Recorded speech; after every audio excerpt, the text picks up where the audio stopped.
أفحسبتم أنما خلقناكم عبثا أفحسبتم أنما خلقناكم عبثا وأنكم إلينا لا ترجعون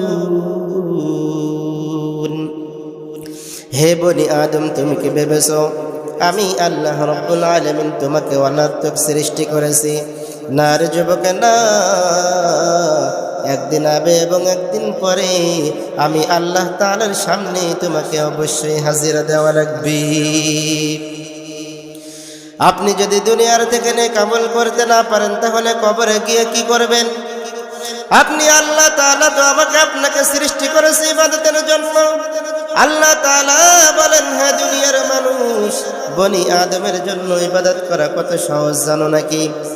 আল্লাহ তাআলা বলেন, দুনিয়ার বুকে ইবাদতের মতো এত সহজ আর কিছুই নাই। আপনি 5 ওয়াক্ত নামাজ পড়বেন, আল্লাহ তাআলা মাত্র আপনাকে 50 ওয়াক্ত নামাজের সওয়াব দিবেন। রোজা রাখবেন, হজ করবেন, যাকাত দিবেন, গুনাহ থেকে বেঁচে থাকবেন। গুনাহ থেকে বেঁচে থাকাটাই হলো ইবাদত। আল্লাহ তাআলা বলেন, পরনারীর দিকে তাকিও না।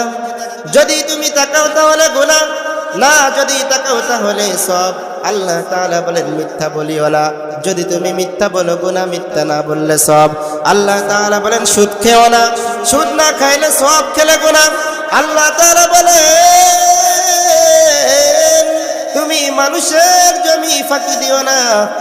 যখন তুমি মানুষের জমি ফাঁকি দিবে তখন গুনাহ, যখন তুমি ফাঁকি না দিবে তখন সওয়াব। একমাত্র টোটাল ফাইনাল কথা হলো গুনাহ না করাটাই হলো ইবাদত। তাহলে এই ইবাদত করে করে আমরা আল্লাহ তাআলার কবরে যাব। হে বান্দা, তুমি আল্লাহ তাআলা একদিন আমাকে আপনাকে তো দুনিয়ার থেকে বিদায় নিয়ে চলে যেতে হবে। যদি গুনাহ নিয়ে কবরে যাই তাহলে কবর আমার সাথে কেমনে ব্যবহার করবে জানো নাকি?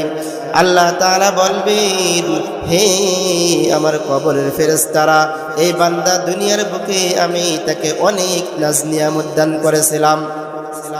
একটা নেক বান্দা যে রাস্তা চলেছে, একজন গুনাহগার বান্দা সেই রাস্তা দিয়ে চলেছে।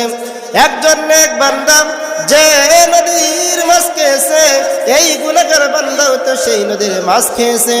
একটা নেক বান্দা যে গাছের ফল খেয়েছে, এই গুনাহগার বান্দা সেই গাছের ফল খেয়েছে। ফল খাওয়ার পর সে নেক আমল করেছে আরে বদ আমল করেছে। এরপরেও কত আলেম ওলামা তাদেরকে বুঝাইছে, পায়ে ধরে ধরে বুঝাইছে, সুদ খেও না, ঘুষ খেও না, অন্যায় কাজ করো না। সে তো তাদের কথা শোনে নাই, বরং আরো ওই আলেম ওলামাদেরকে গালি দিয়েছে। আল্লাহ তাআলা বলবেন, এই গুনাহগার বান্দাকে আর ছেড়ে দেওয়া যাবে না। ফেরেশতাদেরকে বলবে, এই গুনাহগার বান্দাকে ধরো। কবরের ভিতরে ওই গুনাহগার বান্দাদেরকে জাহান্নামের সাথে একটা রাস্তা করে দেওয়া হবে। যে জাহান্নামের আগুনের রাস্তা যখন সে দেখবে হাউমাউ করে কাটতে থাকবে, এমন বিষধর সাপ তার কবরকে নিযুক্ত করে দেওয়া হবে। যে সাপ একবার যদি তাকে দংশন করে 70 গজ মাটির নিচে সে সাপের সবলে ঢুকে যাবে। আবার তাকে সেখান থেকে টেনে এসে বের করা হবে, আবার তাকে সাপে দংশন করবে। এইভাবে কিয়ামত পর্যন্ত তাকে দংশন করতে থাকবে।